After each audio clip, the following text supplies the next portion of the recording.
శ్రీరామరాజ్యంకి అయితే మొత్తం A to Z నా స్కెచెస్ అండి. బాపు గారు 3 టైటిల్ కార్డులు వేయించేసరికి మరి నిర్మాత గారికి హిగో అర్ట్ అయిందో ఏంటో తెలియదు, మొత్తం తీయించేశాడండి.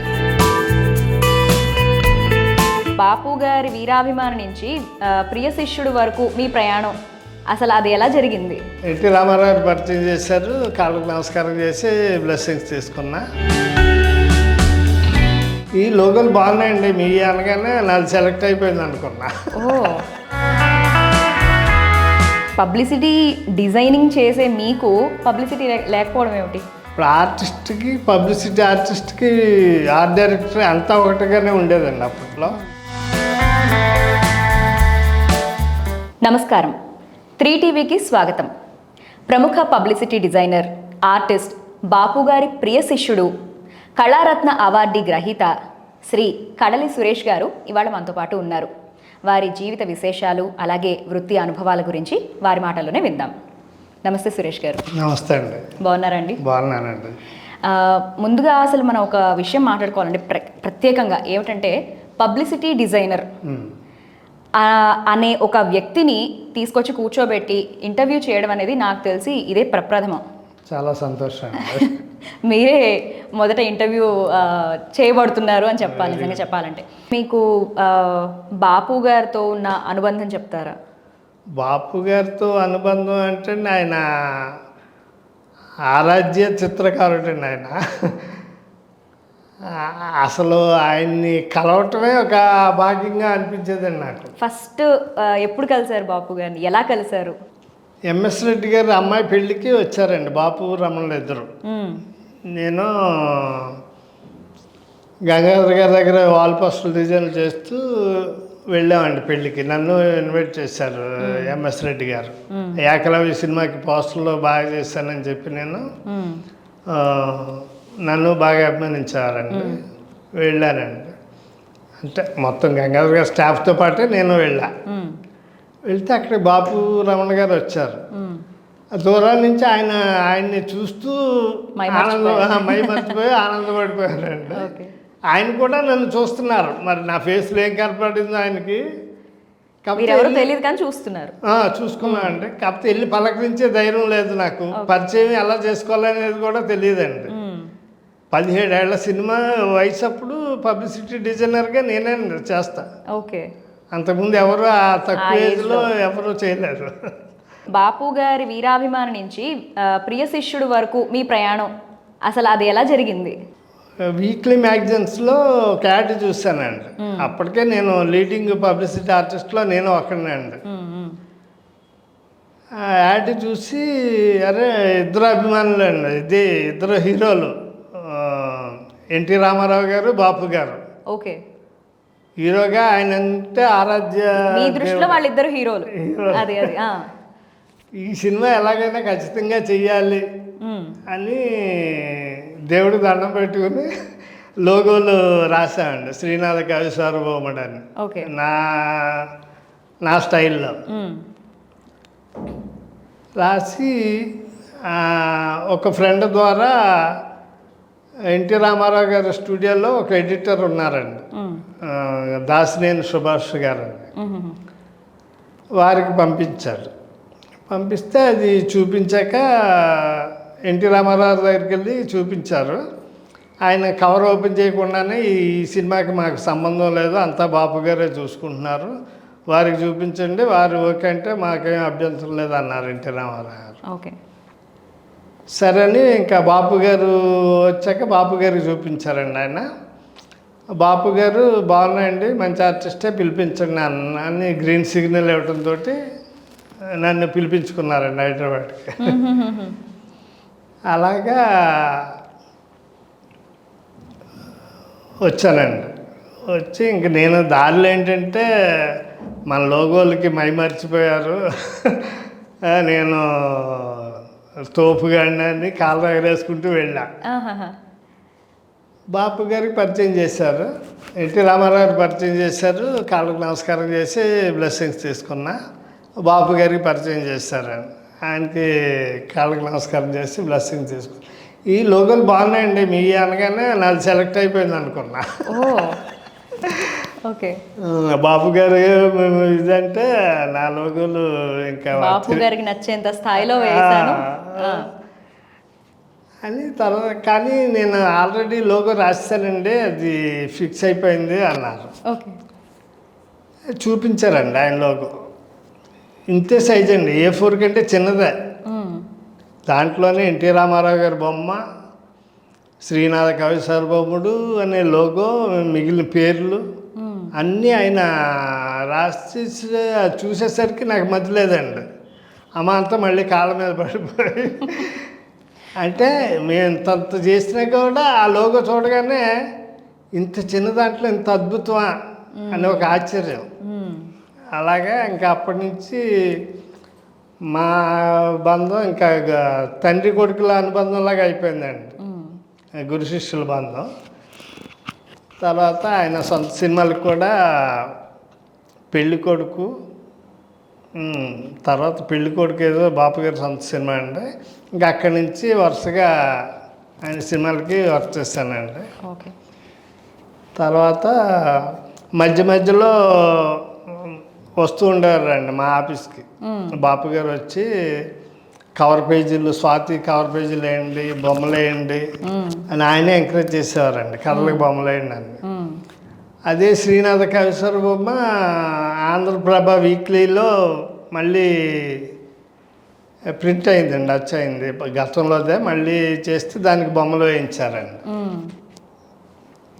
అలాగే తర్వాత మళ్ళీ ఈ స్వాతి కవర్ పేజీలు, ఉగాది వస్తే నాకు రికమెండ్ చేసేవారండి ఆయన. సురేష్ ఉన్నారండి మంచి ఆర్టిస్టు, వారిని ఎంకరేజ్ చేయండి అంటూ నాకు పంపించేవారండి, వారికి ఏ చిన్న అవకాశం ఉన్నా కూడా. మా అనుబంధం లాస్ట్ ఇంకా శ్రీనాథ కవి సార్వభౌమ నుంచి శ్రీరామరాజ్యం వరకు అలాగా అప్రతిహతంగా కొనసాగిందండి. ఇప్పటిదాకా ఎన్ని సినిమాల వరకు చేశారు సార్? చేశానండి, ఒక 200-300 వరకు చేసాం స్ట్రైట్ సినిమాలు.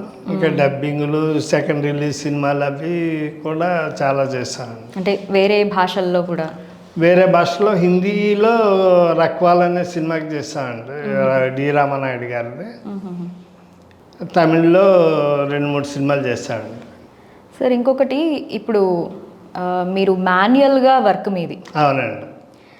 మీరు చెప్పాలంటే 3వ తరం పబ్లిసిటీ డిజైనర్. అంతే అండి. అయితే ఇప్పుడు టెక్నాలజీ అభివృద్ధి చెందిన తర్వాత, ఇప్పుడు అప్పుడు ఉన్న దానికి టెక్నాలజీ వచ్చిన తర్వాత దానికి డిఫరెన్స్ ఏం తెలుస్తుంది మీకు? మీరు దాన్ని ఎలా తట్టుకోగలిగారు? అప్పట్లో ఒక పోస్టర్, ఒక వాల్ పోస్టర్ కానీ, ఒక పేపర్ ఆర్ట్ కానీ ఆర్ట్ పరంగా ఫుల్ ఫ్లెడ్జెడ్గా తయారు చేయాలంటే ఒక 2-3 రోజులు పట్టేదండి. ఆల్బమ్ వచ్చేదండి, ఫోటోల ఆల్బమ్.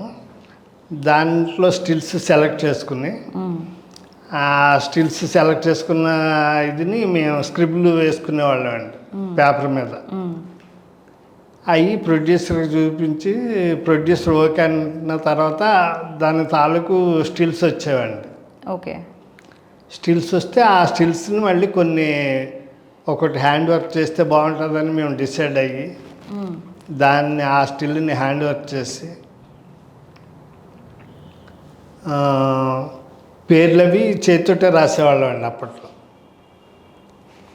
ఇప్పుడంటే అప్పుడు జెరాక్స్ కూడా లేవండి, ఉండేవి కాదు. అవును సార్, పాతకాలం టైటిల్స్ పడేటప్పుడు స్లైడ్స్ వెళ్తూ ఉంటాయి కదా, తెలుస్తుంది చేతి రాత అని.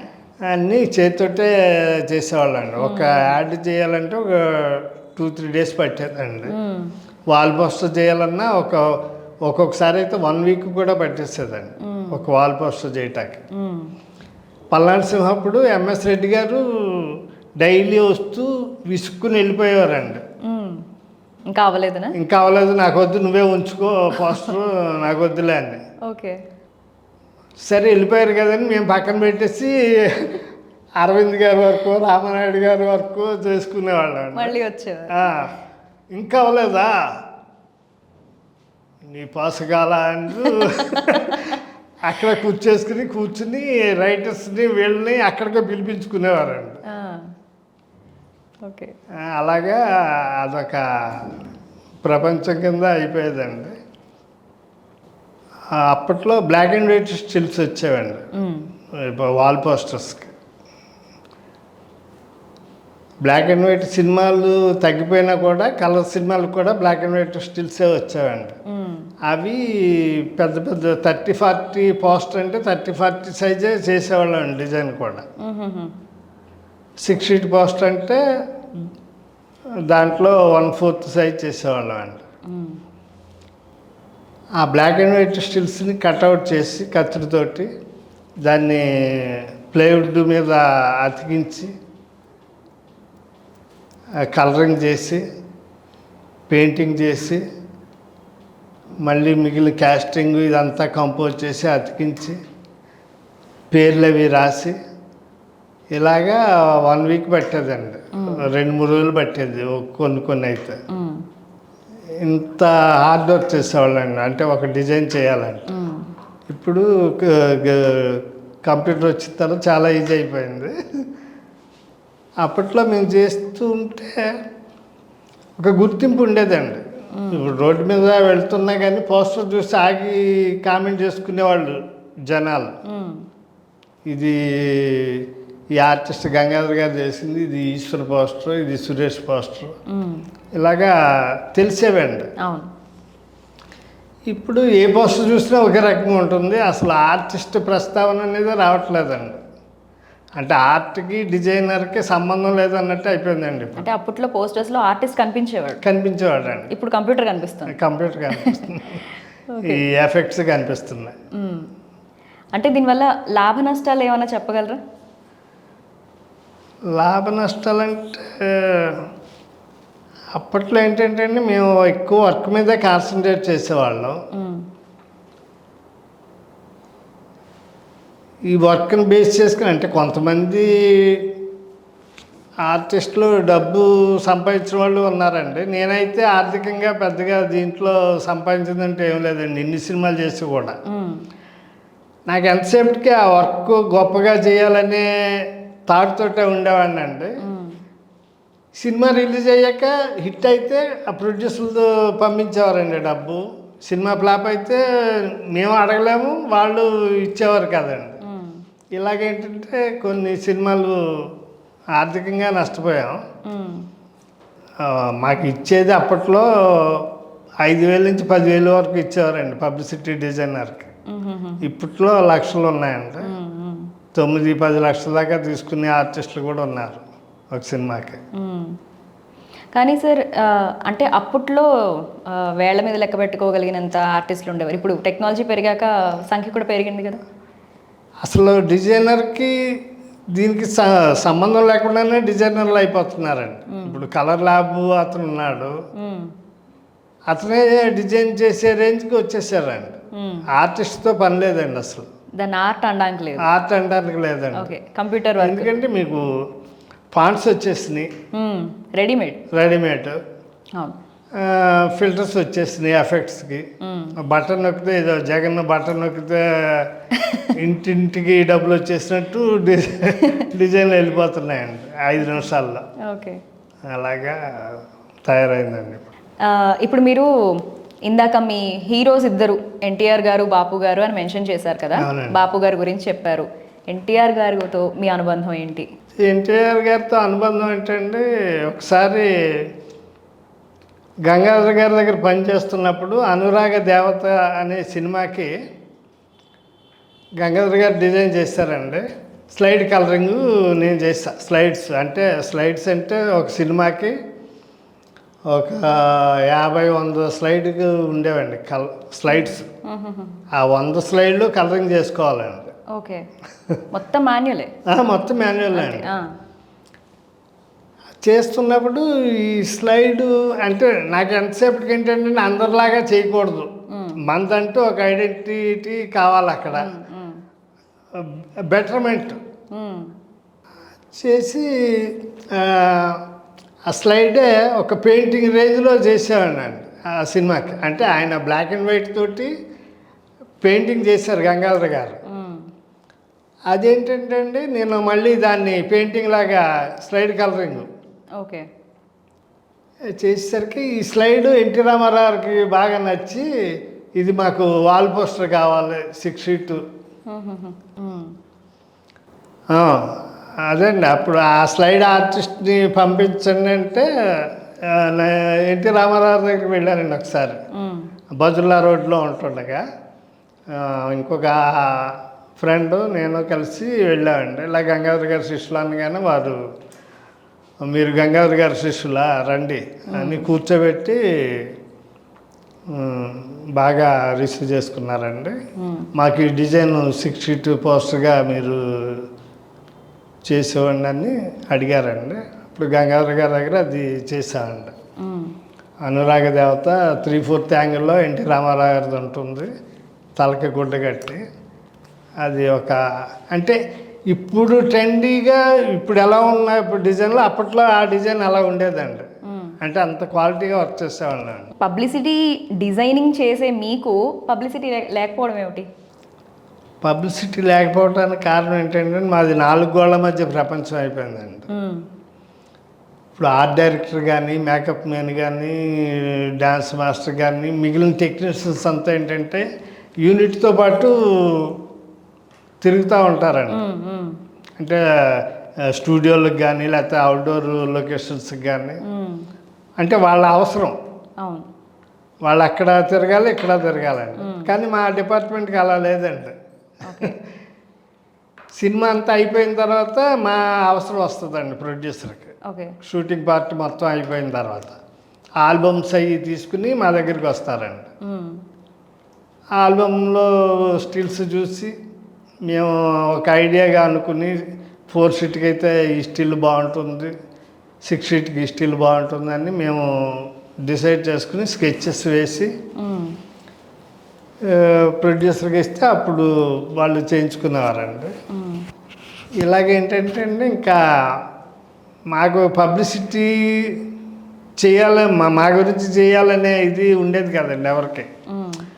అంటే అందరికీ మేమే పబ్లిసిటీ ఇస్తున్నప్పుడు మాకు అసలు ఆ థాట్ ఉండేది కాదండి. ఎప్పుడు బిజీగా ఉండేదండి వర్క్. అంటే మాన్యువల్ అవ్వటం వల్ల ఏంటంటే క్షణం తీరుకుండేది కాదండి. మీ ఫ్యామిలీ గురించి చెప్తారా సార్? మా భార్య విజయ్ అండి. మాది లవ్ మ్యారేజ్. ఓకే. మా 2 పిల్లలండి. 2 పిల్లలకి పెళ్ళిళ్ళు అయిపోయినాయండి. అంతా హ్యాపీగానే ఉన్నారు. మీకు ఇన్స్టిట్యూట్ కూడా ఉందని విన్నామండి. అబ్బాయి ఏంటంటే అండి పబ్లిసిటీ డిజైన్ చేయాలని ట్రై చేశాడు. ఇక్కడ పరిస్థితులు ఈ వాతావరణం తనకి సెట్ అవ్వలేదు. శ్రీరామరాజ్యం సినిమాకి చాలా వరకు డిజైన్లు తనే చేశాడండి. లాస్ట్ శ్రీరామరాజ్యానికి. తర్వాత లవ్ కుష్ అనే ఒక కార్టూన్ ఫిల్మ్. మీ తమ్ముళ్ళిద్దరూ కూడా పబ్లిసిటీ డిజైన్? సురేష్ బుజ్జి మా తమ్ముళ్ళు అండి. నాకు ఈ ఫైన్ ఆర్ట్స్తో ఇంట్రెస్ట్ వల్ల ఏమైందంటే అండి సినిమాలు మానేయాల్సి వచ్చింది ఒక స్టేజ్లో. ఎందుకంటే నేను వాళ్ళుగా డబ్బు తీసుకొచ్చి ఇచ్చేవారు కాదు ప్రొడ్యూసర్లు. అడిగితే అమ్మాయినా పెట్టదు అన్నట్టు అడిగి తిరగాల్సి వచ్చేదండి డబ్బుల కోసం కంపెనీలకి. కొంత పెద్ద ప్రొడ్యూసర్స్ అయితే ఇచ్చేవారు, చిన్న వాళ్ళు సరిగ్గా ఇచ్చేవారు కాదు సినిమా ఫ్లాప్లు అయితే. ఇంకా నాకు ఈ పబ్లిసిటీ మీద అంటే దీంట్లో రాను క్రియేషన్ అనేది పోయిందండి. ఈ కలర్ స్టిల్స్ ఎప్పుడైతే వచ్చినాయో ఇంకా కలర్ స్టిల్స్కి ఇష్టపడ్డారండి జనాలు చాలామంది కూడా. కలర్ స్టిల్ కట్ చేయటం, అతికించటం, ఒక కలర్ స్ప్రే చేసి ఇచ్చేస్తూ ఇది బాగా అట్రాక్టివ్గా అనిపించింది కొంతమందికి. నాకేంటంటే నా క్రియేటివిటీ లేకుండా నాకు ఈ వర్క్ చేయబుద్ది కదండి. ఆ పబ్లిసిటీ నేను ఇంకా చేయను అనేసరికి ఇంకా మా తమ్ముళ్ళు కంటిన్యూ చేశారండి. అంటే మీరు టెక్నాలజీకి అప్డేట్ అవ్వడానికి కష్టపడేవారు? అవునండి. ఓకే. అంటే వాళ్ళు తమ్ముళ్ళు కూడా ఇటు అప్డేట్ అయ్యారండి. అంటే ఈ రంగంలో అప్డేట్ అయ్యారు పబ్లిసిటీ డిజైన్స్ రంగంలో. నాకు దీంట్లో ఏంటంటే పెద్దగా సాటిస్ఫాక్షన్ ఉండేది కాదు. మాన్యువల్గా వేస్తే సాటిస్ఫాక్షన్ ఉండేది. అదే ఇప్పుడు హీరో ముఖం ఒక మేకప్ మ్యాన్ మేకప్ చేస్తాడు, లేకపోతే స్టిల్ ఫోటోగ్రాఫర్ తీసుకొస్తాడు, దాన్ని కట్ చేసి అతికిస్తాం, లేకపోతే అదే బొమ్మని డ్రా చేస్తాం. నాదంటూ ఏమీ కనపట్లేదు అక్కడ. అలాగే నాకు నేను ఇంట్రెస్ట్ తగ్గించేసుకున్నానండి. తగ్గించేసుకుని ఫైన్ ఆర్ట్స్ మీద ఎక్కువ ఫోకస్ పెట్టేవాడిని. దానికి తోడు బాపు గారి పరిచయంతో నాకు అవకాశాలు వచ్చినాయి. ఈ స్వాతి బొమ్మలు కానీ మ్యాగజైన్స్కి ఏమేమి మ్యాగజైన్స్కి వేశారు సార్ ఇప్పుడు దాకా? స్వాతికి ఎక్కువ వేసానండి, సీరియల్స్కి కవర్ పేజీలు ఎక్కువ చేస్తామండి. లండన్లో ఒక 2-3 మ్యాగజైన్లు ఇయర్లీ వన్స్ బాపు గారి సంస్థలు అండి అవి, వారు నాకు అడాప్ట్ చేస్తారండి. ఓకే, వాటికి వేస్తూ ఉంటానండి. బాగుంది సార్. ఇంకొకటి సారథి గారితో మీ అనుబంధం, ప్రయాణం, అనుభవాలు ఏమన్నా చెప్పగలరా? ముక్కు ముఖం తెలియదండి మద్రాసులో ఎవరికి, నాకు. అట్లాంటిది 1 year 2 years ఆయన ఆశ్రయం ఇచ్చి భోజనం పెట్టి వారింట్లో ఉంచుకున్నారు కదండి. అది అంటే ఎంత చిన్నాన్నగారి కొడుకైనా అన్నయ్య అయినా కూడా వాళ్ళకి బర్త్డేనే కదండి, వాళ్ళు ఉండేదే అద్దీంట్లో. నన్ను మరి వాళ్ళ సొంత బిడ్డలాగే అసలు చూసుకున్నారండి. నిజంగా అది మా చిన్నాన్నగారికి, మా అన్న శారదన్నయ్య గారికి, మా వదిన గారికి జన్మలకే రుణపడే ఉండాలండి. ఎందుకంటే వాళ్ళే కనుక లేకపోతే నరసాపురాన్ని ఏదో సైన్ బోర్డులు రాసుకుంటున్నాను, అక్కడ ఉన్న ఆర్టిస్టులు కాస్త బెటర్మెంట్ ఆర్టిస్ట్గా ఉండేవాడిని తప్పితే ఈ సినిమా ప్రపంచాన్ని దగ్గర అయ్యేవాడిని అయితే కాదండి. పబ్లిసిటీ డిజైనర్గా వెళ్ళే అవకాశం అయితే వచ్చేది కాదు సార్. పబ్లిసిటీ డిజైనర్ అనేది ఒక వింగ్, ఆర్ట్ డిజైనింగ్ అనేది ఇంకొక వింగ్. అవునండి. చాలా మంది ఇది మామూలు కామన్ మ్యాన్ క్వశ్చన్ అనమాట, రెండు ఒకటే అనుకుంటారు. రెండు ఒకటే అనేది గతంలో ఉండేదండి. ఇప్పుడు టీవీఎస్ శర్మ గారు పబ్లిసిటీ డిజైన్ చేసి కేత గారి గురువు గారు అండి. లవకుశకి ఆయనే ఆర్ట్ డైరెక్టర్, ఆయనే పబ్లిసిటీ డిజైనర్, ఆయనే కాస్ట్యూమ్ గెటప్. ఎన్టీ రామారావుకి కాస్ట్యూమ్ గెటప్స్ ఇవన్నీ వేసింది ఆయనే అండి చాలా వరకు. సీతారామ కళ్యాణం కానీ, ఇప్పుడు గోఖలే గారు కానీ, ఇప్పుడు ఆర్టిస్ట్కి పబ్లిసిటీ ఆర్టిస్ట్కి ఆర్ట్ డైరెక్టర్ అంతా ఒకటిగానే ఉండేదండి అప్పట్లో. తర్వాత ఏంటంటే ఆర్ట్కి సంబంధం లేకుండా అయిపోయిందండి ఇప్పుడు పబ్లిసిటీ డిజైన్ అనేది. కొంతమంది అయితే డైరెక్టర్లే చేసేసుకుంటున్నారండి డిజైన్స్ కూడా. సార్, పబ్లిసిటీ డిజైనర్గా మీ ఫస్ట్ మూవీ పల్నాటి సింహం అని చెప్పారు. అవునండి. దాని అనుభవాలు చెప్తారా? అది ఎలా వచ్చింది అవకాశం? అసలు అవకాశం అనేది అంకయ్య అనే గంగాధర్ గారి దగ్గర పనిచేసే కో ఆర్టిస్టు నేను కలిసి సంస్థలో పెట్టుకున్నాను. సింధూర్ ఆర్ట్స్ అని పెట్టుకున్నప్పుడు చిన్న చిన్న సినిమాలు ఇవి చేసుకుంటూ తమిళ డబ్బింగ్లో అని, తెలుగు డబ్బింగ్లో అని ఆయన ఒప్పుకునేవాడండి. ఆయనకి హెల్ప్గా ఉండేవాడు నేను. ఎంఎస్ రెడ్డి గారు ఏమైందంటే గంగాధర్ గారు అండి ఆయనకి పబ్లిసిటీ ఆర్టిస్టు, ఫ్రెండ్ కూడా ఆయనకి. గంగాధర్ గారు ఏమో అవుట్ ఆఫ్ స్టేషన్లో ఉన్నారు, వేరే బెంగళూరు ఎక్కడికో వెళ్ళారు. వెళ్ళినప్పుడు అర్జెంటుగా డిజైన్ ఇవ్వాలి, కృష్ణ గారి బర్త్డే, ఫుల్ పేజీ యాడ్లు. ఇంకా స్టాఫ్ వల్ల కుదరదనేసరికి అంకయ్య దగ్గరికి వచ్చారండి. వచ్చినప్పుడు ఇలాగ డిజైన్ ఇవ్వాలి రేపటికల్లా అని చెప్పినప్పుడు టైటిల్ రాశాడండి ఆయన అంకయ్య, పల్నాటి సింహాన్ని. స్టిల్ చూస్తే అసలు దానికి దీనికి సంబంధం లేదండి. ఒక ప్యాంటు షర్ట్ వేసుకున్న స్టిల్ ఏదో తీసుకొచ్చి ఇచ్చారు. ఈ స్టిల్ వేసి ఒక ఫుల్ పేజీ డిజైన్ రెడీ చేయమని. రొమాంటిక్ స్టిల్, అది రొమాంటిక్ పోజ్ అండి కృష్ణ గారు. టైటిల్ చూస్తే పల్నాటి సింహాన్ని ఉంది. ఓకే. అంటే ఇక్కడ నడుము మీద చేతులు పెట్టుకుని నడి మీద చేతి పెట్టుకుని కొంచెం రొమాంటిక్గానే ఉంది తప్పితే అసలు ఆ సంబంధం లేదండి టైటిల్గా అనేది. అది నాకేమో పల్నాటి పౌరుషం కనిపించట్లేదు. అసలు నాకు అసలు నచ్చలేదండి. వద్దనేది ఏదన్నా వర్క్ చేస్తే బాగుంటుంది దీనికని చెప్పగానే అక్కడ ఎదురుగా ఒక క్యాలెండర్ ఒకటి తగిలించి ఉందండి. ఈ కృష్ణ సోహన్ బాబుది మండే గుండెలో ముందడుగు అనే సినిమా ఏదో రామనాయుడు గారి సినిమా. ఇద్దరు ప్రొఫైల్స్ ఇలా పెట్టుకుని ఉంటారండి కృష్ణ సోహన్ బాబు. ఆ ప్రొఫైల్ బాగా అట్రాక్ట్ చేస్తుంది నన్ను. సరే ఆ ప్రొఫైల్ చూసి స్కెచ్ వేసి దానికి గడ్డం అది పెట్టి కాస్ట్యూమ్ గెటప్ వేసి కత్తి అది పెట్టి డిజైన్ చేశానండి ఫుల్ పేజ్. మరుసటి రోజు ఎంఎస్ రెడ్డి గారు వచ్చారు. ఓకే బాగుందని ఆయన క్యాజువల్గానే తీసుకెళ్ళిపోయారు. ప్రింట్ అయిపోయిందండి. ప్రింట్ అయ్యేసరికి ఆ రోజు బర్త్డే రోజు 25-20 డిజైన్స్ ఉంటాయండి. ఫుల్ పేజీలు కానీ సెంటర్ స్ప్రెడ్లు కానీ అన్నీ కలిపి వాటన్నిటిలో ఈ డిజైన్ హైలైట్ అయిపోయిందండి. దాంతో మంచి పేరు వచ్చిందండి ఆ ఫస్ట్ డిజైన్కే. తర్వాత పరుచూరి బ్రదర్స్ వాళ్ళకి అప్పటివరకు కథ మీద ఒక అవగాహన లేదంటండి. ఈ గెటప్ చూసిన తర్వాత వాళ్ళకి సబ్జెక్టు అవుట్లైన్ వచ్చింది. ఇదే మాట పరుచూరి వెంకటేశ్వరరావు పల్నాడు సింహ 100 days ఫంక్షన్ రోజు స్టేజ్ మీద చెప్పారండి.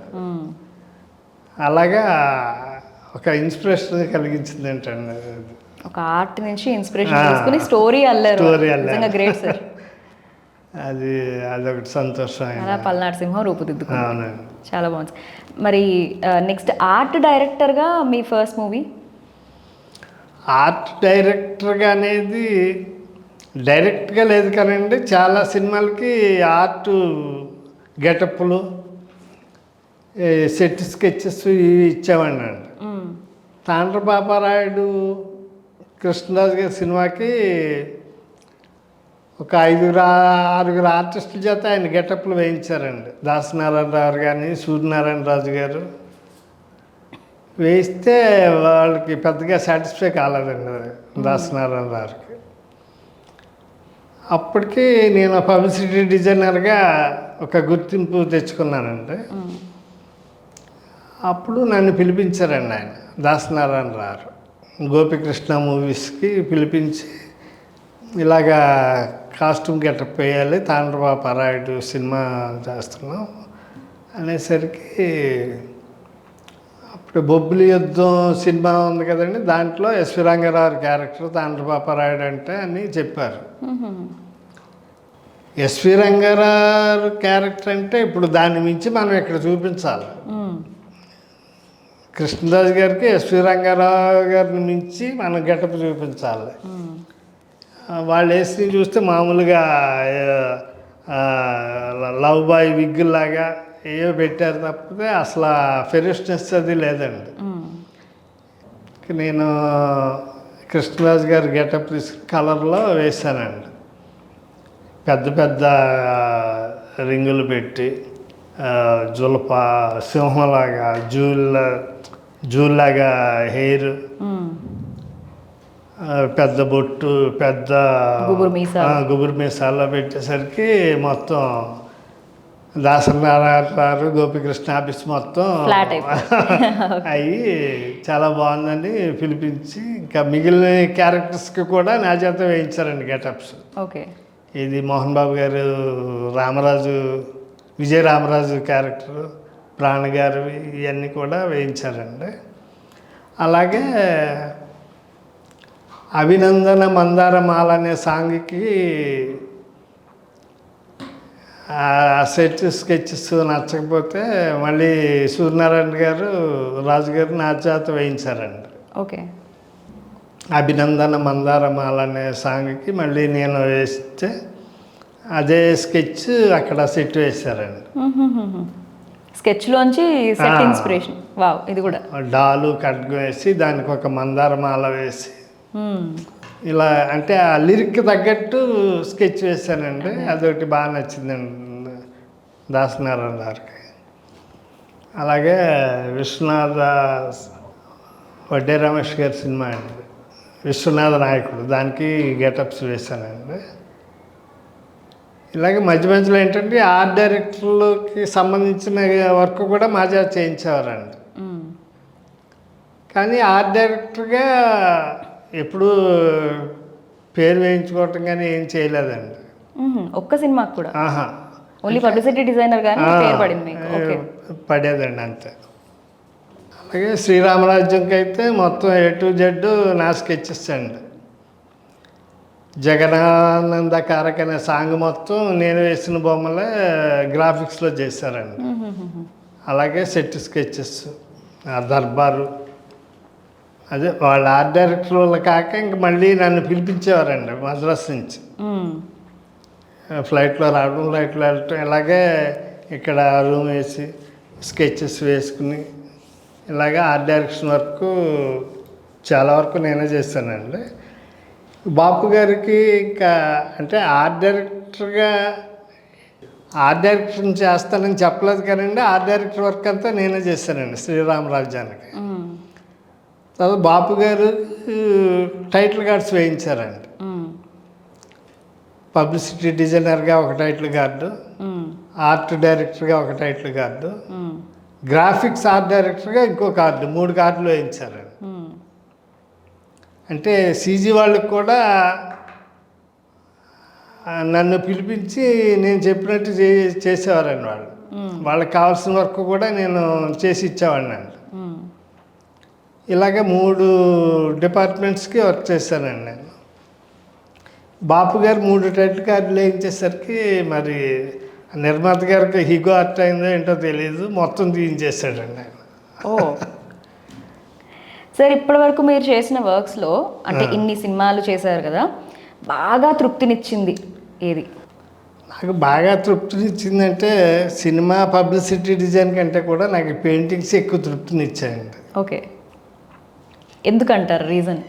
రీజన్ ఏంటంటే అండి, ఇది చెప్పుకోవడానికి ఇది A to Z నాదే అనేది. ఇప్పుడు బాపు గారు కవర్ పేజీలు వేయించేవారండి.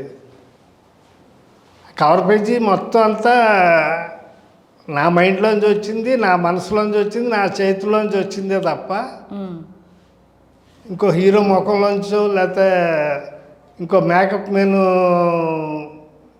చేసిన గెటప్ నుంచో వచ్చేది కాదు. ఇమాజినేషన్, ఇన్స్పిరేషన్ కాదు, ఇమాజినేషన్. మీరు వడ్డాది పాపయ్య గారికి వీరాభిమాని అని చెప్పేసి ఒకసారి చెన్నై నుంచి ఆంధ్రప్రదేశ్కి వచ్చి ఆయన్ని కలవడం, అవునండి, ఈ ఎపిసోడ్ గురించి కొంచెం ఎక్స్ప్లెయిన్ చేస్తారా సార్? వడ్డాది పాపయ్య గారి గురించి నాకు పెద్దగా ఐడియా ఉండేది కదండి. కాకపోతే కేతా గారి దగ్గర ఏంటంటే ఆయన ఈ కవర్ పేజీలు, చందమామ కవర్ పేజీలు ఇవి ఆయన చూపించి ఒక ఇన్స్పైర్ చేస్తారండి నన్ను. ఆయన కలర్ టచ్అప్ అనేది ఉండదు, పేపర్ వైట్గా పెట్టుకుని వైట్ వదిలేసి హైలైట్స్ కింద వదిలేసి చేస్తారు ఫోటో కలర్స్ తోటి అని ఆయన బొమ్మలు చూపించేసరికి అదొక అద్భుతమైన ప్రపంచం అండి వడ్డాది పాపయ్య గారిది. నిజంగా అసలు అది నా ఒక దేవలోక చిత్రకారుడు అని చెప్పాలండి. ఎందుకంటే ఊహాతీతం అండి ఆయన. ఎందుకంటే ఆయన బొమ్మలు కొన్ని సెట్స్ కాస్ట్యూమ్ డెకరేషన్ ఇవి చూస్తే ఆర్ట్ డైరెక్టర్లు కూడా వేయలేరేమో అనిపిస్తుంది అండి. అంత గొప్ప ఆర్టిస్ట్ అండి. ఇలాగా కేతా గారు ఎక్స్ప్లెయిన్ చేయటంతో ఇంట్రెస్ట్ ఎక్కువైపోయింది. వడ్డాది పాపయ్య గారు గొప్పతనం తెలిసేదండి నాకు. కేతా గారు పిల్లలు అమ్మాయిలు ఉండేవారండి, అక్క అంటూ ఉండేవాళ్ళని. లలిత అని ఆవిడ ఫైన్ ఆర్ట్స్ చేస్తుందండి ఇక్కడ హైదరాబాద్లోనే. ఆవిడ ఎంతసేపటికి నన్ను ఆట పట్టిస్తూ ఉండేదండి. నువ్వు బాపు గారు అభిమానువా, వడ్డాది పాపయ్య గారు అభిమాను. ఇలాగా ఇద్దరి మధ్య కంపారిజన్ చేసుకోవటం వల్ల ఈయన గొప్పతనం ఒక రకంగా తెలిసిందండి, బాపు గారి గొప్పతనం ఇంకొక రకం. ఇలాగా వడ్డాల బాపు గారి అభిమానం అవడంతో ఇంకా ఆయన కలవాలి ఏదో రకంగా అని చెప్పి మద్రాసు నుంచి వైజాగ్లో ఫ్రెండ్ ఉన్నాడండి, అతని ఇంటికి వెళ్ళా. అతని ఇంటికి వెళ్ళినప్పుడు ఇలాగ ఎక్కడే కదా వడ్డాల బాపయ్య గారి ఇల్లు అంటే మెడ్రాస్లో ఉండగా కలుద్దాం అనుకున్నానండి, కానీ అప్పటికే ఆయన షిఫ్ట్ అయిపోయారండి ఓకే. వైజాగ్ దగ్గర కసింకోట అనే సొంత ఊరికి.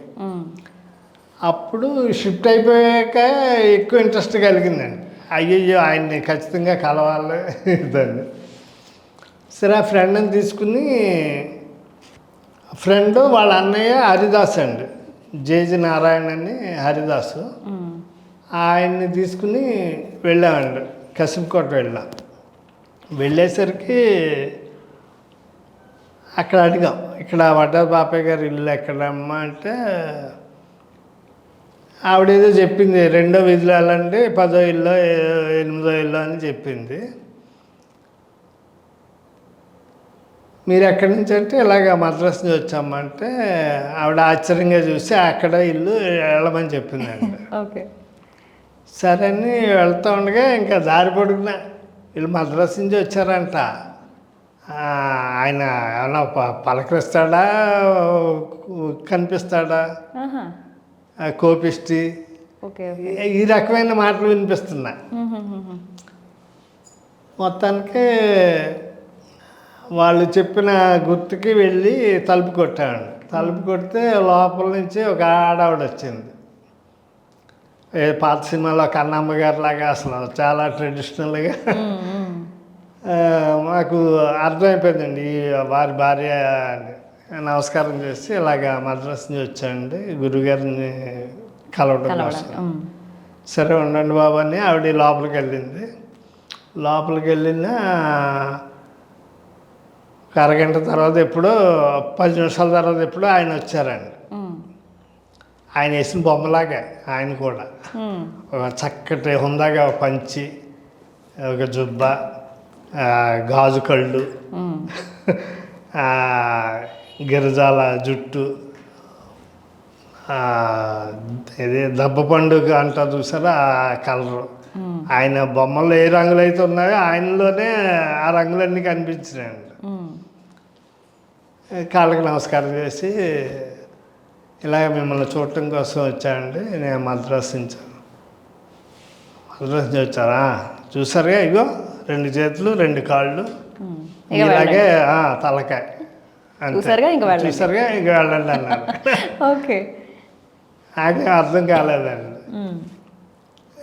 ఇంకా తప్పదు, ఇంకా వెళ్ళమన్నప్పుడు ఇంకా వెళ్ళిపోవాలి అని ఇలా టర్న్ అయ్యేసరికి పక్కన ఫ్రెండ్, లేదండి ఆయన cine field number 1 artist, leading artist, బొమ్మలు వేస్తారు, మీకోసం అంత దూరం నుంచి వచ్చారు కదా అంటే, మద్రాసులో ఎవరి దగ్గర చేస్తావు అన్నాడు ఆయన. ఇలా కేత గారి దగ్గర నేర్చుకున్నానండి అన్న. అది అది దైవానుగ్రహం ఏంటో తెలియదండి, కేత గారి పేరు చెప్పగానే ఆయన శాంతించారు. ఓకే. అంటే మరి వాళ్ళిద్దరికి ఏం అనుభవం ఉందో తెలీదు. కేత దగ్గర చేసావా అని అప్పుడు లోపలికి తీసుకెళ్ళారండి. లోపలికి తీసుకెళ్ళి ఆయన స్టూడియోకి తీసుకెళ్ళారు, పైన 1st ఫ్లోర్ ఆయన వర్క్ ప్లేస్కి. కేత ఏం చేస్తున్నాడు అన్నారండి ఏకవచనంతో. ఇలాగా బ్రహ్మర్షి విశ్వామిత్రకి ఆర్ట్ డైరెక్షన్ చేస్తున్నారండి ఎన్టీ రామారావు సినిమాకి. ఎన్టీ రామారావు అడిగితే వడ్డాల బాపయ్య గారు అయితే ఈ సినిమాకి బాగుంటుందండి ఆర్ట్ డైరెక్షన్ అన్నారు ఈయన. ఎన్టీ రామారావు ఏమో ఎందుకు వారి బొమ్మలు దగ్గర పెట్టుకుని మీరే చేయండి అని ఆయన చేత చేయిస్తున్నారండి. ఎందుకు వాడేస్తాడుగా ఎన్టీ రామారావు బొమ్మలు, మళ్ళీ కేత ఎందుకు, ఆయన కూడా ఏకవచనమే అంటే అంత క్లోజ్ వాళ్ళు అన్నారండి. సరే ఇంకా టాపిక్ అయిపోయింది. తర్వాత ఆయన బొమ్మలు చూపించారు, ఒక్కొక్కటి ఒక్కొక్క కళాఖండం. అసలు అది ఆ బొమ్మలు చూస్తున్నాను చెప్పి ఏదో దేవలోకంలో ఉన్నట్టే అనిపించిందండి. అంటే ఫస్ట్ టైం మీరు కేతా గారి దగ్గరికి వెళ్ళినప్పుడు అద్భుత సృష్టి అనుకున్నారు కదా, దాన్ని మించి అనిపించిందా ఇంకా? అంతే కదండి. ఇప్పుడు కేతా గారు ఏంటంటే అండి, పోర్ట్రేట్స్, డిటెక్టివ్ కవర్ పేజెస్, అంటే ఆయన ఓన్ క్రియేషన్ కంటే కూడా రీప్రొడక్షన్ ఎక్కువ ఉండేవండి కేతా గారి దగ్గర. వడ్డారి బాపు గారు అలా కాదు కదండి, ఆయన ఓన్ క్రియేషన్స్ అవి. దేవతామూర్తులు ఇంకా అలా ప్రత్యక్షమైనట్టే ఉండేదండి. రామాయణ మహాభారత బ్రహ్మలోకం అంటే ఆ బ్రహ్మలోకమే, దేవి భాగవతం అంటే నిజంగా అమ్మవారు చూస్తున్నట్టు ఉండేదండి వడ్డారి బాపయ్య గారి బొమ్మలు. అంటే కవిలో లేని వర్ణన కూడా బొమ్మలో కనిపించేదండి. అంత అద్భుతమైన మహాపురుషుడు అండి. అప్పట్లో చందమామ పుస్తకాలు చూస్తే అర్థమైపోతుంది. మరి అసలు తర్వాత ఏమన్నా మళ్ళీ మీ ప్రయాణం సాగిందండి? ఇద్దరు కలిసి ఏమైనా పనిచేశారా వడ్డాది పాపయ్య గారు మీరు? లేదండి, చూడటం కోసం వెళ్ళాను, ఇంకా చూశాను. ఒక్కసారే? ఒకసారండి. ఓకే. అంటే అంటే తర్వాత కాలం చేస్తారని మనం అనుకోలేదు కదా. ఇంకా ఎప్పటికైనా జీవితంలో ఇంత గొప్ప ఆర్టిస్ట్ అవ్వాలనే ఊహలతోటి ఇంకా ఆయనకి మళ్ళీ నమస్కారం చేసుకుని ఆయనతో ఫోటోలు దిగి ఒక 2-3 తిరిగి ప్రయాణం పట్టాయండి. తర్వాత శ్రీనాథ కవిసార్ బొమ్మకి బాపు గారు అడిగారు, అది చేస్తుండగా కాలం చేస్తారండి ఈ వడ్డారి పాపయ్య గారు. ఏమంటే వడ్డారి పాపయ్య గారు కాలం చేశారు, చూసారా పేపరు ఇదన్నా. బాపు గారు అవునండి చూశాను, కానీ కలిసే అదృష్టం జరిగిందని మాట్లాడారండి ఆశ్చర్యంగా. Okay okay. అంటే వడ్డారి బాపయ్య గారు అంటే కోపిష్టి, ఎవరితోటి మాట్లాడరు అనే ఇది వచ్చిందండి. కలిసానండి, ఇలాగా కసింకోట వెళ్ళానండి అని. కలిసారా, మాట్లాడారండి అని ఒక ఎక్స్ప్రెషన్ తోటి అడిగారండి బాపు గారు. కలిసానండి, ఇలా జరిగిందంటే చాలా గొప్ప ఆర్టిస్ట్ అండి అని వాళ్ళ బాపు గారు కూడా మెచ్చుకున్నారండి. కేతా గారి దగ్గర ఎన్నాళ్ళు పనిచేశారండి మీరు? అంటే ట్రైనింగ్గా కానీ లేకపోతే తర్వాత పని కోసం కానీ? ఒక 1 ఇయర్ చేసుకుంటారండి శిష్యుడిగా.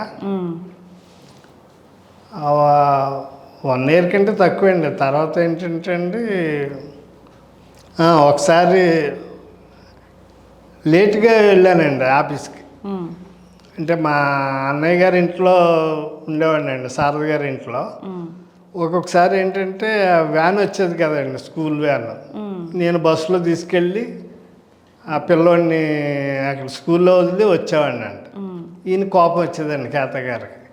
ఇలా 2-3 సార్లు వస్తే, వద్దబ్బాయి నువ్వు మానేసి రావద్దు, నాకు ఇలా లేట్గా వస్తే కుదరదని విసుక్కున్నారు. ఇలాగా 4వ సారో 5వ సారో మళ్ళీ అదే జరిగిందండి. ఇంక బయట నిలబెట్టేశారండి. ఓకే. అంటే స్కూల్కి లేట్ వచ్చే పిల్లాడు పెట్టినట్టు పనిష్మెంట్. బయట నిలబెట్టేసి నువ్వు వద్దబ్బా వెళ్ళిపో, వేరే చోట చూసుకోవాలి అని అన్నారండి. ఇంక నాకు చాలాసేపు అక్కడ కళ్ళం నీళ్ళు పెట్టుకుని ఏడ్చేస్తానండి. అంటే ఆయనకు విషయం తెలియదు ఇలా జరుగుతుంది అనేసి. అంటే చెప్పానండి, చెప్పినా కూడా ఏంటంటే అంటే నేను చేయాల్సిన వర్క్లు కొన్ని ఉంటాయి కదండి అక్కడ. దానివల్ల మళ్ళీ ప్రొడ్యూసర్లు రావటం, ఆ లెటర్స్ ఇంకా అవ్వలేదా, వాల్ పోస్ట్ ఉందండి, మెయిన్ వర్క్ వాళ్ళు చేసుకున్నా కానీ పేర్లు రాయటం అది నా కోసం ఆగిపోయేదండి.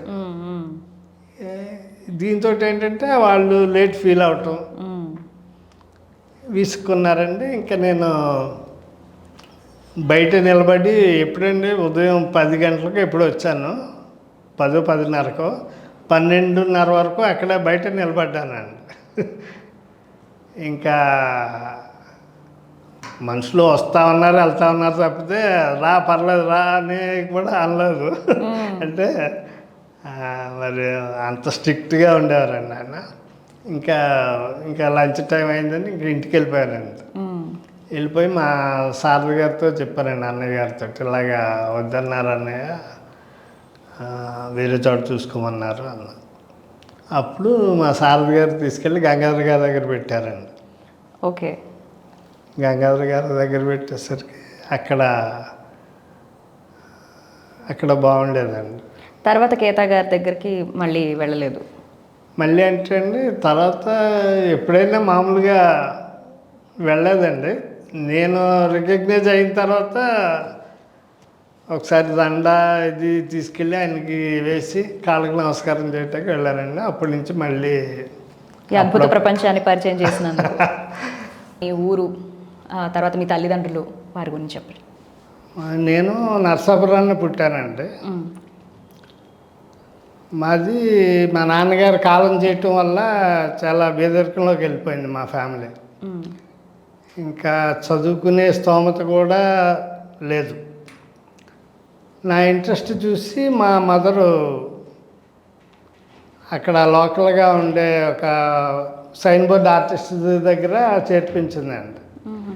అంటే జనరల్గా అప్పటికి ఉన్న పరిస్థితులకి ఏంటంటే ఏ కిరాణా కొట్టులోనో ఏ టైలర్ దగ్గర పెడితే కాస్త డబ్బులు వస్తాయి.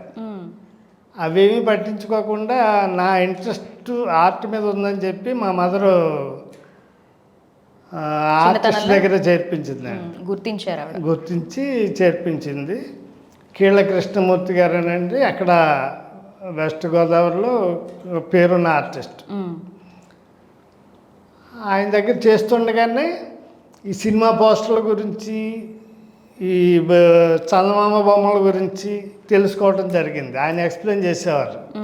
అంటే అంత గొప్పగా ఆయన వేయలేకపోయినా కూడా ఇది బాపు గారి ఆర్టు, ఇది గంగాధర్ గారి ఆర్టు, ఇది ఈశ్వరు, ఇలాగా ఆయన పరిచయం చేసేవారండి. ఇది పేపర్లో వస్తూ ఉంటాయి కదా యాడ్లు, అవి చూశాక మళ్ళీ నాకు ఇంకా ఇంట్రెస్ట్ పెరిగిందండి. అలా నేర్చుకుంటుండగా మా చిన్నాన్నగారు కడలి వీరదాస్ గారండి, మా నాన్నగారికి తమ్ముడు. ఆయన హరికథా పితామహుడు భీమవరం. ఆయన ఒకరోజు ప్రోగ్రాంకి ఏదో వచ్చి నా బొమ్మలు అవి చూసి, నువ్వు ఇక్కడ ఉండటానికి కాదు, నిన్ను మద్రాసు తీసుకెళ్తానని చెప్పి మద్రాసు తీసుకొచ్చి కేతా గారి దగ్గర జాయిన్ చేశారండి. వాళ్ళ అబ్బాయి యాక్టర్ సారథి గారండి, మా అన్నయ్య. ఆయన ఇంట్లో ఆశ్రయం ఇస్తూ కేతా గారి దగ్గర చేర్పించారండి. అలాగా ఒక 1 ఇయర్ అలాగా అక్కడ ఉన్నానండి మా అన్నయ్యగారి ఇంట్లోనే. 1 ఇయర్ 2 ఇయర్స్ దాకా ఉన్నా. కేతా గారి దగ్గరికి వెళ్ళిన మొదటి రోజే ఒక అద్భుతమైన ప్రపంచంలాగా అనిపించిందండి అది. అప్పటి వరకు ఏంటంటే నేను సైన్ బోర్డ్ ఆర్టిస్టులో గోళ్ళ మీద వేసిన బొమ్మలు లేకపోతే థియేటర్ దగ్గర బ్యానర్ వర్క్ తప్పితే అంతకు మించి చూడలే. అంటే high quality work. Okay. Ketha గారి దగ్గరికి వచ్చేసరికి అసలు అదొక అద్భుతమైన ప్రపంచంలాగా అనిపించిందండి. Calendar, original designs, Lakshmidevi Saraswati calendars ఉంటాయి చూసారా, కంపెనీ వాళ్ళు చేయించుకునేవారండి. ఓకే. అలాగే డిటెక్టివ్ కవర్ పేజెస్ A4 సైజులోనే ఆయన వర్క్ చేసి దాంట్లో మళ్ళీ స్ప్రే వర్క్ ఇవన్నీ యాడ్ చేసేవారండి. అలాగే పోర్ట్రేట్స్, ఆయిల్ పోర్ట్రేట్స్. అప్పటి వరకు అసలు సరైన పోర్ట్రేట్ అనేది నేను అదే మొదటిసారి అండి చూడటం. అప్పటికి తమిళ పొలిటీషియన్ అన్న పెరియారు పోర్ట్రేట్ ఏదో చేస్తున్నారండి. చేస్తుంటే దాంట్లో ఒక గడ్డం మీద ఉన్న వెంట్రుకలతో సహా లెక్క పెట్టచ్చండి, అంత గొప్పగా చేశారు ఆయన. అయ్యో భగవంతుడే నాకు ఆ కళారూపంలో దర్శనమిచ్చాడేమో అనిపించిందండి. అంత విపరీతమైన అనుభూతి అండి అది మాత్రం. అలాగా ఆయన దగ్గర దొరకటం అదొక అదృష్టం అండి. మళ్ళీ ఆయన దగ్గరికి వచ్చాక ఏంటంటే మిగిలిన వాళ్ళ గురించి ఆయన ఎక్స్ప్లెయిన్ చేయటం. ఇగో వడ్డల పాపయ్య గారి బొమ్మలు ఇవి, ఈ మైకలాంజలో బొమ్మలు ఇవి, SM పండిట్ ఆర్టిస్ట్ బొమ్మలు ఇవి అని నార్త్ ఇండియన్ ఆర్టిస్టులని ఆయన మళ్ళీ పరిచయం చేశారండి నాకు. యూరప్ ఆర్టిస్టులు మైకలాంజలో వీళ్ళు బొమ్మలు ఎలాగ ఉంటాయి, ఆ చర్చిలో సీలింగ్ మీద ఆయన పెయింటింగ్ చేశారు అని ఆయన దగ్గర ఉన్న రిఫరెన్స్ చూపించటం. ఇలాగే ఆయన ఎక్స్ప్లెయిన్ చేస్తే అదొక అనుభూతి అండి. ఇలాగేంటంటే నేను ఫైన్ ఆర్ట్స్ చేయకపోయినా కూడా ఇన్నర్గా నాకు వీళ్ళందరూ నాకు ఇంజెక్షన్ చేశారండి. పబ్లిసిటీ ఆర్ట్ అనేది ఒక కమర్షియల్ వేలో ఇది వెళ్తూ ఉండేది. ఇలా జరుగుతుండగా ఏమైందంటే మా అన్నయ్య గారు కాలం చేశారండి ఊర్లో. మేము 4 అన్నదమ్ములు అండి. పెద్ద ఆయన కాలం చేశారని వార్త రావడంతో ఇంక ఇంటికి పెద్ద కూడా నేను అయిపోయానండి అక్కడ. ఇలాగా ఉంటుండగా ఇంకా తమ్ముళ్ళని 2 తమ్ముళ్ళు అండి, వాళ్ళని చెల్లిని అన్నగారు అబ్బాయిలని వీళ్ళని కూడా తీసుకుని ఇంకా నాతో పెట్టుకోవాలనే బాధ్యత ఒకటి యాడ్ అయిపోయిందండి. దీంతో ఏంటంటే ఇంకా నెల జీతానికి మానేసి ఈ పీస్ వర్కుల్లో చేస్తూ ఉండేవాడిని అండి. అంటే ఏ ఆర్టిస్ట్ దగ్గర బిజీగా వర్క్ ఉంటే వాళ్ళు పిలిపించేవారండి. టైటిల్ కార్డు రాయాలని, సినిమాకి టైటిల్స్ వస్తాయి చూసారా, ఆ టైటిల్ కార్డ్స్ కోసం స్లైడ్లు వచ్చేవి అప్పట్లో. ఆ స్లైడ్ కలరింగ్లు ఉన్నాయని వాళ్ళు పిలవటం, ఇలాగ వాల్ పోస్టర్స్ ఉన్నాయి పోస్టర్ డిజైన్స్ చేయాలని వాళ్ళు పిలవటం. దీనివల్ల ఏంటంటే అండి కాస్త డబ్బు ఎక్కువ వచ్చేది. ఇంకా మా అన్నయ్య గారి ఇంట్లో నుంచి బయటకు వచ్చేసి నేను ఇలాగా ఈ పీస్ వర్క్లు చేస్తూ ఒక రూమ్ అద్దెకు తీసుకున్నా అండి. ఒక పోర్షను దాంట్లోనే మా చెల్లి, మా తమ్ముళ్ళేమో ఒక అతన్ని గంగాధర గారి దగ్గర, ఒక అతన్ని రామారావు పబ్లిసిటీ రామారావు ఆర్ట్స్ అని ఉండేదండి, ఆయన దగ్గర పెట్టానండి. అలాగా చెల్లిని మళ్ళీ స్కూల్లో చేర్పించి, అన్నగారి పిల్లల్ని కాన్వెంట్లో చేర్పించి, ఎలాగే అంటే అసలు ఊహకే మించిన బడ్జెట్ అండ్ బాధ్యత, బరువు, ఇలాగా స్ట్రగుల్స్ తోటి వెళ్తూ ఉండేదండి. మధ్యలో ఏంటంటే కేదా గారి దగ్గర మానేసి గంగాధర్ గారి దగ్గర చేరానండి. తర్వాత జీతానికండి చేసిన తర్వాత మళ్ళీ ఈశ్వర్ గారు ఆర్టిస్టు కావాలి జీతం ఎక్కిస్తానని ఎవరి చేత పంపిస్తే నాకు అప్పుడు జీతం అనేది నెంబర్ 1 అయిపోయిందండి. ఇంక దీంతో గంగాధర్ గారి దగ్గర మానేసి ఈశ్వర్ గారి దగ్గర చేరానండి. తర్వాత ఈశ్వర్ గారి దగ్గర కూడా మానేసి ఇంకొక ఆర్టిస్ట్ దావూద్ గారు అండి, ఆయన ఆర్టిస్ట్ కావాలంటే ఇక్కడ మానేసి అక్కడ జాయిన్ అయ్యానండి. ఇలాగే అంటే ఎవరు నెలకు 100 రూపాయలు ఎక్కువ ఇస్తానంటే వాళ్ళ దగ్గరికి షిఫ్ట్ అయ్యానండి. ఇలాగే కొంతకాలం తర్వాత ఏంటంటే మొత్తం ఇంక జీతానికి చేయటం మానేసి పీస్ వర్క్లకి బాగా వచ్చాయండి డబ్బులు. ఇంక ఇలా చేస్తూ ఉండేవాడిని ఫ్రీలాన్స్. తర్వాత మా సారథి గారు సినిమా తీశారండి, అగ్గిరాజు అనే సినిమా తీస్తే అప్పుడు ఈశ్వర్ గారు లోగోలు రాశారు, నేను కూడా రాశాను లోగోలు, యాడ్ ఇవ్వాల్సి వస్తే. అదే కృష్ణదాస్ గారి బర్త్డేకే యాడ్లు వస్తూ ఉండేయండి. హీరోల బర్త్డేలు అంటే పేపర్ నిండా యాడ్స్ వచ్చేవి. అలాగే అగ్గిరాజు అనే సినిమాకి ఫస్ట్ డిజైన్ పడిందండి. ఆయనే చేశాక అప్పుడు ఈశ్వర్ గారి లోగో కంటే నాదే బాగుందని వాళ్ళందరూ డైరెక్టర్ గారు అది ఇంకా నా చేత డిజైన్లు చేయించారండి, సొంతంగా పబ్లిసిటీ. తర్వాత ఇంకా కృష్ణ గారు చేశాం కదండి గతంలో, అది సినిమా కంప్లీట్ అయిపోయిన తర్వాత వాళ్ళు గంగాధర్ గారు పోస్టర్ల కంటే ఇప్పుడు నా పోస్టర్లకి డిస్ట్రిబ్యూటర్లో ఈయన చేత చేయించండి అంటూ మొదలెట్టారు. డిమాండ్ ఎక్కువైపోయింది. ఫస్ట్ మూవీ ఏంటి సార్ మీది?